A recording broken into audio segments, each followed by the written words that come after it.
They're all the tips that your hairstylist would probably never tell you, but you need to know.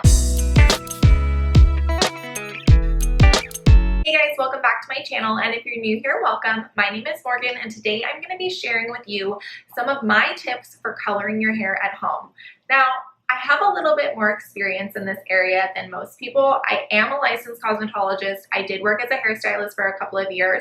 So these are going to be tips that you would get from a professional. I do want to say first and foremost, proceed with caution. I don't think that every project is something that someone should take on at home, and you have to know your skill level before jumping into this. I have to tell you, I have seen some disasters of things that people have done at home or let their friends do, but I have also seen people do an amazing job, and I know regardless, people are gonna do it. My mom still does it. Follow this advice before you make your attempt at home. My first tip, and the most important thing that I'm gonna recommend to you, is to never, ever use a kit from the drugstore.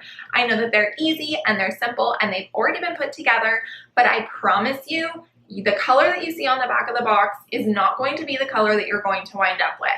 And that is because they put a developer that's in there that's going to be way too harsh on your hair. This is because they need to appeal to a broad audience. You probably don't need the level that they're going to put into that kit. I'll explain more on levels in a little bit, but just never ever buy one of those kits. Go to any Sally's Beauty Supply and you can get developer, which is what you're going to need, and color, unless you're of course trying to use bleach. In that case, you would need bleach and developer. If you have a friend that has their license like I do, there are certain places that you can go to only if you have a license, but Sally's is open to the general public. Those are still professional grade products, and you're going to end up with a much, much better result. My second tip for you is to either one, purchase color remover while you're at that beauty supply for all of the color that you're probably going to get around your face, on your neck, and on your back if you're not careful, or you can always line your hairline with Vaseline. This is going to help the color from penetrating into your skin and giving you that dyed skin effect that's just not cute, and then people know that you just got your hair colored. Like, no one wants to be like, yeah, I just got my hair colored. Like, you want it to look natural. So onto your ears and around your hairline and onto your neck. That will help save you that embarrassment later. Okay, so number 3 is going to be to know your limits. Now by this, I don't mean, hey, you're not a professional, you can't do it all. We already went over that. What I mean is that there are levels to hair color. So every single person falls somewhere between level 1 and level 10. Level 10 being that lightest pale blonde that you see, it's like platinum usually. And number 1 is almost never even found in nature. It is the blackest black. And even if you have naturally black hair, it's probably brown. This is usually referring to more of a blue-black color. So somewhere between that. So for example, the color that I have, my natural root color is a level 6. I do have level 7 in here also, where you see it gets lighter. So that's what I mean, is that you need to know your limits.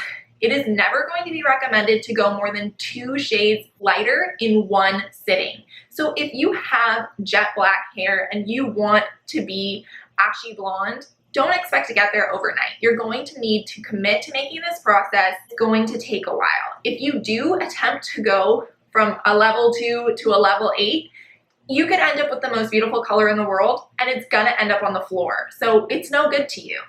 If it doesn't, it's going to end up breaking off, frying, or turning into this really gummy, nasty string, eventually break off. It is not worth it. Like I said, don't jump more than 2 levels, especially since you're doing this at home, more than 2 levels by yourself if you're trying to go lighter. Now, if you're trying to go darker, you can go from a level 10 to a level 2 in one sitting. However, you're gonna need to fill it. Otherwise, you will have a lot of fading and you're gonna see a lot of those undertones come up later. I'll go more into that other video. If you'd like to see steps on going darker and steps on going lighter, give this video a thumbs up so I can give you a little bit more detailed response. But know your limits. Next tip is make sure you saturate. You're going to want to section your hair into 4 quadrants. So you're going to split it about right behind your ear and down the middle, and then all the way down where the middle part would be to the very back. And your back quadrants are going to be bigger than your front quadrants. But it's most important that you are taking slices so thin that you could basically read through them. They need to be about the same thickness of a piece of paper. The reason that I'm recommending this is because saturation is probably one of the #1 issues that people run into when they're doing their hair themselves. If you do not fully saturate, you're going to end up with spots, and looking like a cheetah just is not cute. I like to take my color after my whole head is done, and I like to saturate fully. Next tip that I have for you is that if you are going lighter, you never ever start at your roots. If you're going lighter, you're going to start mid-shaft ends, base. So basically, do not put that color on your root first. If you are going lighter and you put it on your root, you will end up with what is called hot roots. If you've ever seen someone who has maybe like a darker brown hair color and the roots are orangey or a lighter or a warmer tone, that is hot roots, and it was not intentional, it was a mistake. That is because when you put color onto your head, heat coming from your hair will make it process faster. And if you are going lighter, that developer is going to lift more quickly right there. You want this to be the very last area that you hit. Now, if you're going darker, don't worry about that at all. You start from your roots and work your way down.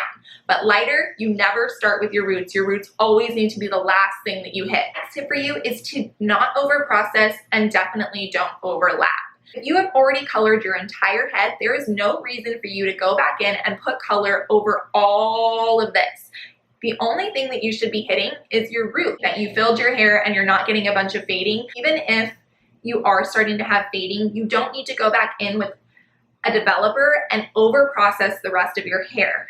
You're gonna go in with something else. Like I said, I will make an entirely separate video on that and explaining it a little bit more detailed, but there's no reason you should be taking any of the color that you're doing to lift your root and doing the rest of your hair if you have already done your color once before. Especially if you are going lighter, that's when you're gonna see breakage, and that gets very, very risky. Now, obviously, if you got to that level 6, you're trying to get to a level 8, obviously then you're gonna have to go over it. Proceed with caution because that is where breakage happens, and that is when things can get really, really risky. Leads me to my next tip. If you are going blonde, be prepared to tone.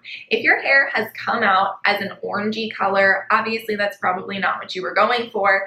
You're going to need to tone with a blue. If your hair has come out more yellow, you're going to need to tone with a purple. That is because those are opposites on the color wheel and they will cancel each other out. Now, I will say you need to be very careful with this, and toner is one of the things that makes me most nervous for people at home, because especially toning with a blue, your hair can turn out, 1, a lot darker than you wanted it to, 2, blue, like gray, purple, it just gets very scary. So follow the direction, watch your hair, and what you need to be doing is taking your hair after you have that toner on and rubbing it through your fingers like this and watching that color develop. No toner is meant to stay on longer than 20 minutes, but most of the time you're not going to need that full 20 minutes. The last tip that I have is just to know that color cannot lift color. So for example, if I had dyed my hair a dark black from, not a kit because we don't like those, right? I had put a number 1 jet black on my hair, and then I decided that I wanted to get to a caramely brown. There is no way that putting a level 6 color onto my hair is going to lift that color that's already on the hair. You might get some lift, like very, very minimal, just from the fact that your hair has been opened from the developer, but there's no way for that to happen without using a bleach or a lightener. Constantly coming in and saying, no, I don't have any color on my hair because I haven't colored my hair in a year. You still have color on your hair unless that hair has all been cut off.